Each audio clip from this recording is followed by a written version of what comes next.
So thank you all for coming.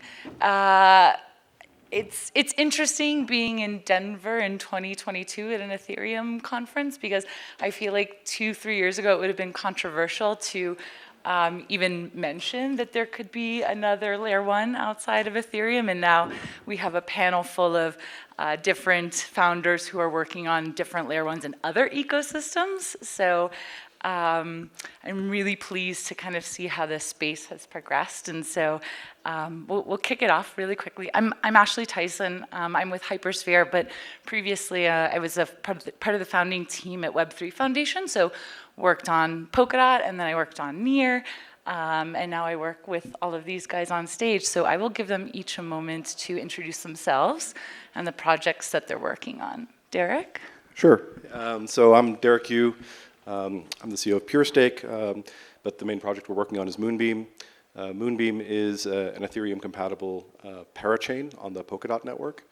Yeah, I think we'll be talking about a number of things related to kind of EVM implementations. And we just went live. We're about 5 weeks from our mainnet launch, which was on January 11th. Yeah, great to be here. Awesome. Bryan from LayerZero. We are the only one that is not an L1, but we're interoperability, so the goal is to connect all of these fine people together. Yeah. Thank you. Hi, my name is Nico Arqueros, and I'm the CEO of DC Spark. DC Spark is working in the Milkomeda protocol. The Milkomeda protocol gives EVM capabilities for non-EVM blockchains using rollups, and we are deploying to Algorand, Solana, Cardano, and Terra. So we are going to be giving EVM capabilities to those chains. And to close it, I'm Alex from Aurora. We're building an EVM-compatible solution on top of Near blockchain. So it allows Ethereum developers to launch their contracts without any changes on top of more performant, scalable blockchain. And I cannot say that you're the only one who is not from the layer one kind of thing, because we similarly a layer one, but also not a layer one. So yeah, I believe let's kick off the great discussion here.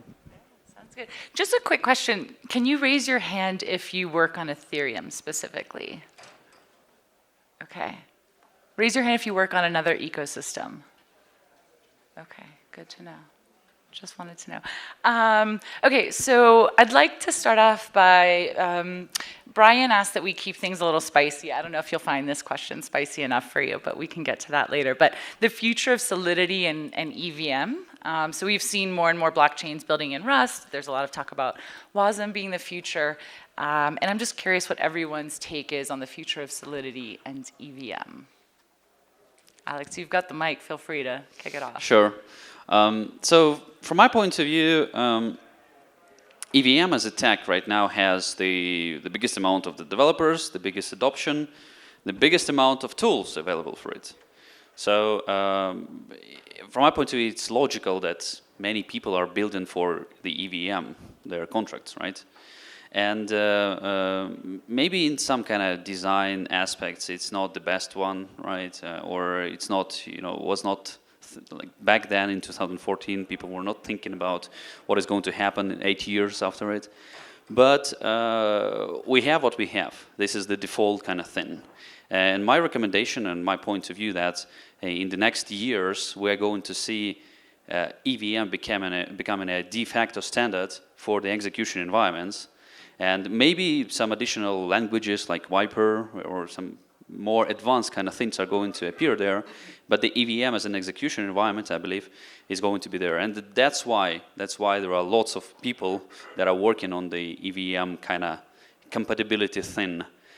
So we are all boring projects here because we are the compatibility divisions of these new blockchains, right, that are appearing.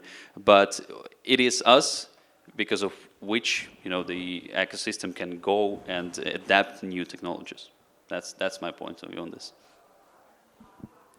Okay, I'm going to try to spice things up a little bit. Let's see how it goes. So as one of my co-founders say, the programming language is whatever. What do this mean? That basically more important than the programming language is the programming model. because right now every blockchain has problem with the scalability, and they're looking to get there. And right now, I think, and I believe that there is like different models, but the most likely that's going to help with scalability is the ones that are like related to CK rollups. So it's super important to have a model where data availability is like easy to use and is scalable. And this should be going in hand with everything that's related to like also create like the validity proof for CK rollups, because right now it's not the easiest. And for example, for EVM, this is like a well-known thing because, for example, Vitalik is talking about this concept of, I'm going to try to pronounce it correctly, statelessness, and this is what Vitalik uses. But right now, to create like this validity proof is kind of like difficult because the state is quite big, but the EVM and the Ethereum community has realized about this, and there is like a specific path with like the Verge to like solve these things. So I think the programming language is not going to be that important because you could be like compiling from like Rust to like a specific virtual machine that doesn't do this well. So I feel like if EVM is able to move fast and solve all these issues to be like really well, like a virtual machine that works really well with validity proof, I think it's going to be like maybe the end game. Yeah, I'm the one who asks for contentious questions all the time, so I think it makes panels much more interesting, although I don't think my answer to this is particularly contentious. I think in general we've seen long-term in all of sort of the history prior that the market can just bear like significantly worse languages and constructs if it has like escape trajectory in terms of adoption and tooling, and because of that, you know, I don't think in terms of primary ecosystem, Solidity or EVM is going anywhere for within any near term, like, you know, probably not forever, but within the near term, I don't think it's going anywhere. Yeah, I'm trying to think of controversial takes here, but I have to kind of agree with a lot of my fellow panelists that, you know, there's a consolidation, you know, in my mind around different tech stacks at this point. You know, if you're building chains, that might be Substrate or Cosmos SDK. When it comes to smart contracts, I mean, it's just, I think people tend to greatly underestimate, like if you have a new tech stack, just what it takes to build all the tooling, infrastructure, like, you know, other kinds of things around that new tech stack. And, you know, so from my perspective, you know, the EVM is here to stay. 10 years from now, it's still going to be here. Back to the point of it being maybe not designed in a way you would do it today. I mean, it reminds me of, I've heard this story about like x86, right? So when Intel came out with this chip, it was this interim, almost throwaway thing. They're like, let's just do this thing. We need to get to market quickly. We need to do these things. And then they had all these planned upgrades of like better chip architectures, better instruction sets.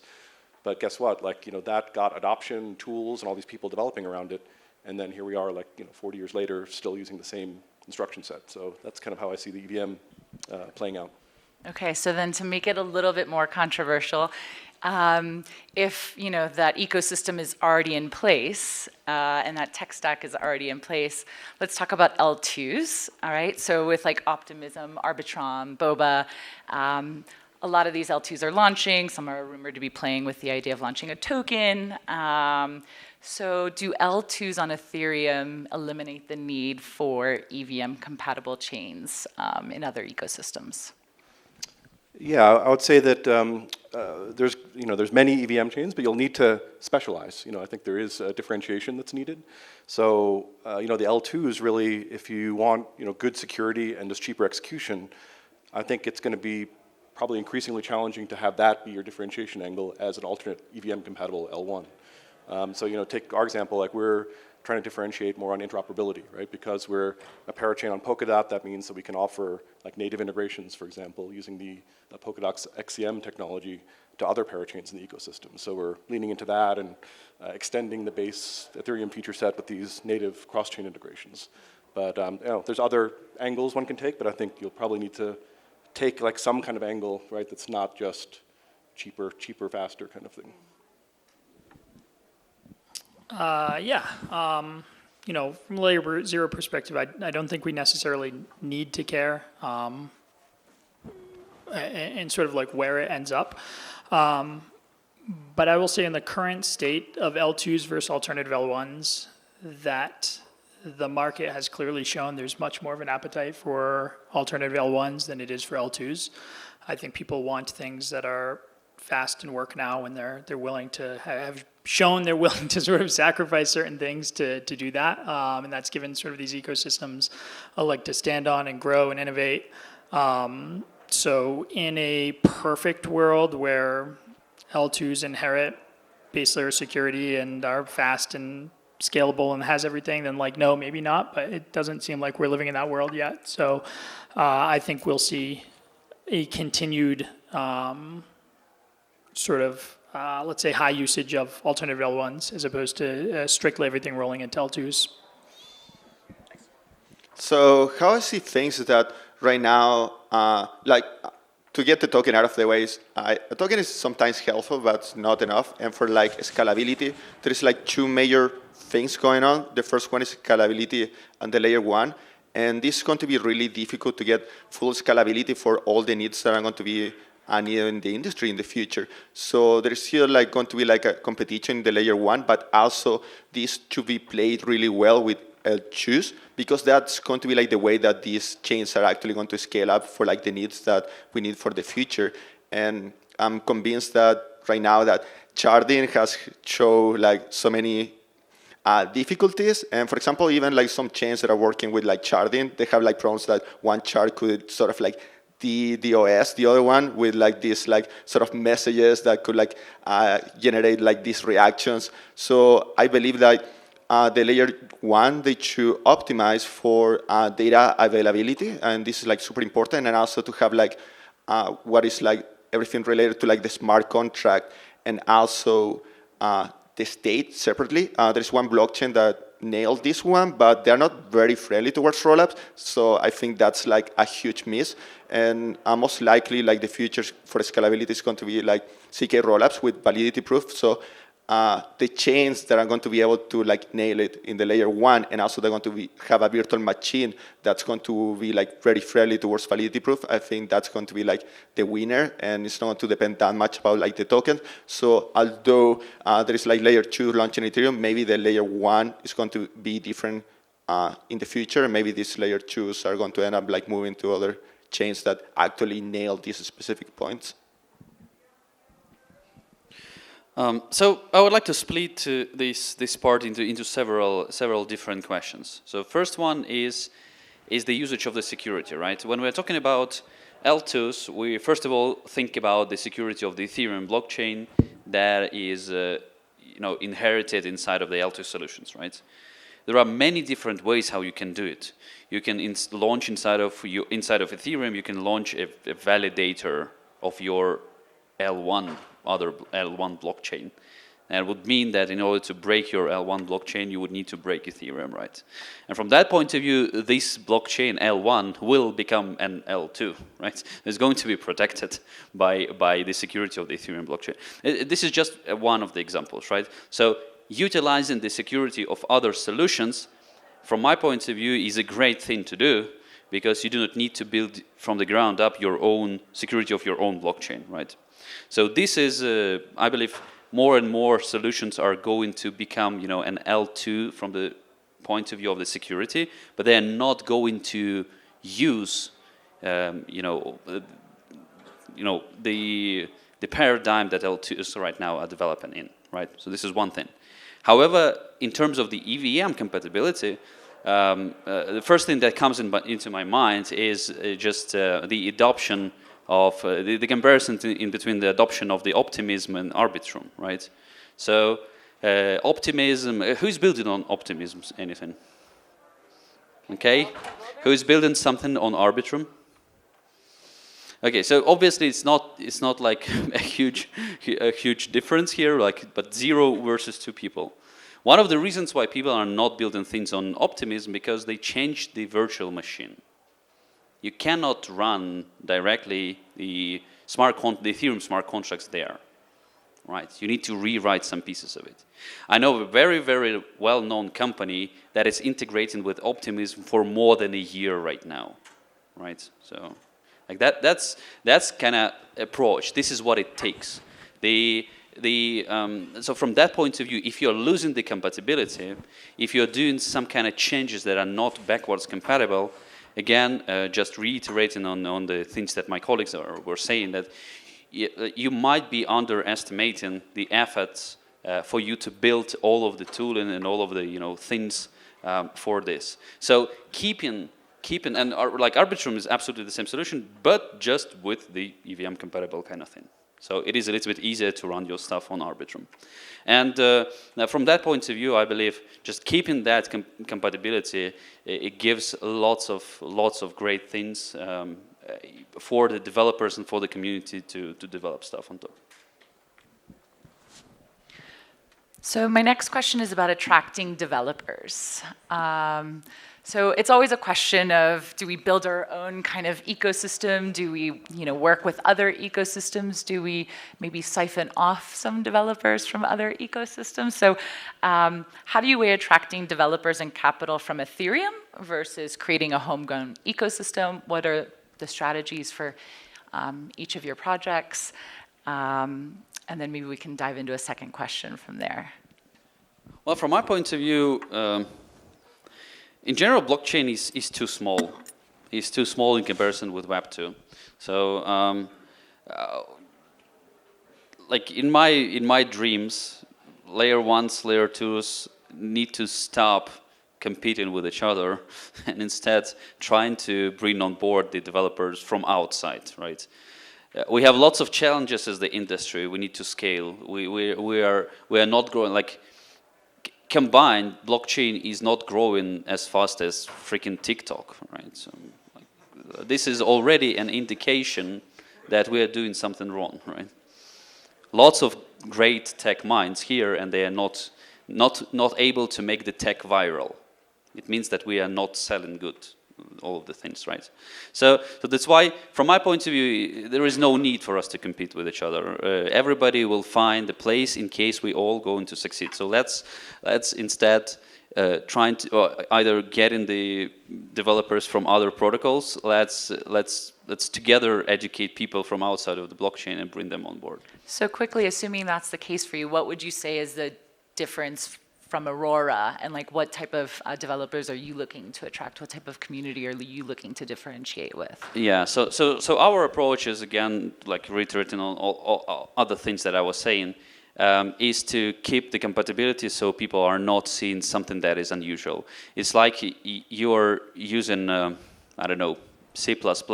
You can run C++ on Intel CPUs. You can run C++ on AMD CPUs or some kind of ARM chips. You can run. There are compilers that are compiling it into the M1 chips, right? So from that point of view, for the developers, the less you change, the better, right? Obviously, we need to make, from my point of view, the ecosystem for developers high enough so they are not thinking about the blockchain that they're working on. We need to make it a little bit better than right now. We are too low level right now, and that's why the docs of Aurora is pretty simple. You just go to see the Solidity docs and go to see Web3 API docs. That's it. There's 2 links. So this is our approach to it. Thank you. For this question, maybe I can try to answer from like the developer perspective, or maybe first with like a thesis. At least I'm convinced that there's not going to be one blockchain that's going to be the winner takes all, but rather there are going to be multiple blockchains out there. So having said that, and to be consistent with my answer, sometimes a lot of people have different opinions, but if you put their opinions together, they're not consistent. So if we're going to have this future with multi-chains, and also there is this point that Vitalik did about like bridges that could be like kind of scary, and sometimes like the security that you have in a layer 2 is like basically inherited from the layer 1, which is completely different when you're using bridges, that actually you should be able to have like local deployments of like different dApps or like different things. And for these EVMs, like compatibility is quite important, because if you have a specific protocol, for example in Ethereum, what I have seen that's happening that in other blockchains, maybe they're not copying the code because they don't have Solidity support, but they're like copying the same project. It works the same way, they're basically translating the code. And for me, this is like waste of brain power. We should have like people like inventing new stuff. And this is also why, for example, when you look at the DeFi primitives, I think most of them, they have come out from Ethereum and they have been re-implemented in other chains. So I think like EVM compatibility for other chains like quite important, and that's why we are doing with Milkomeda. So people that want to like, I don't know, specialize in some things, they can like spend their time to create something new.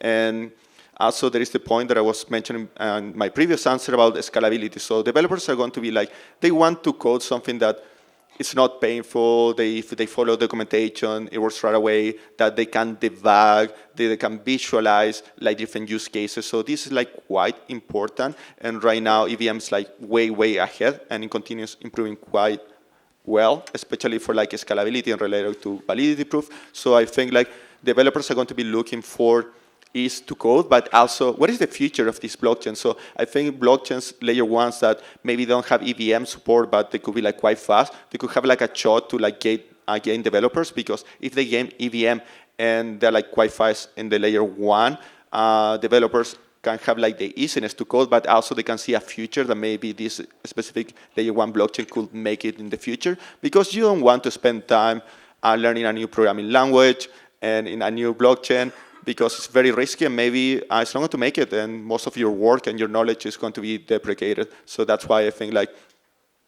we are going to be trying to like make developers excited about other layer ones using EVM technology.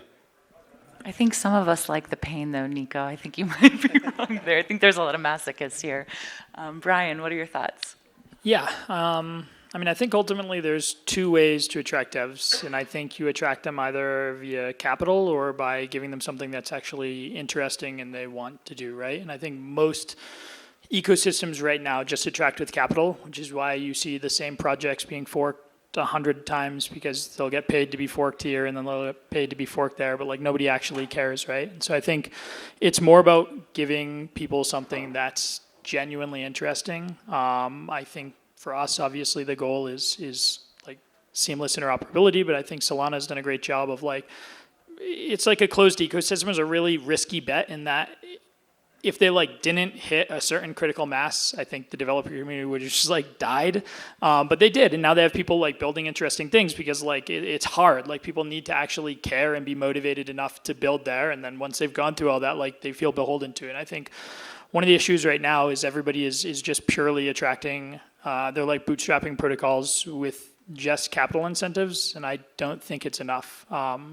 Fortunately, I'm not running a layer one or layer two, so I don't need to necessarily think about it on how I would do it in that ecosystem. But from our end in attracting devs, it's really just use cases. And I think whether it's, you know, the DeFi protocols or the largest fintechs in the world, like whoever we're talking to, ultimately what we're offering them is a use case that they don't have now that is genuinely interesting to them and that they want to execute. And I think in any case like that, that's what's going to get people to kind of be interested enough to really build something and genuinely be sort of committed to building on top of you. Yeah, I mean, part of the question you asked was around assets, actually.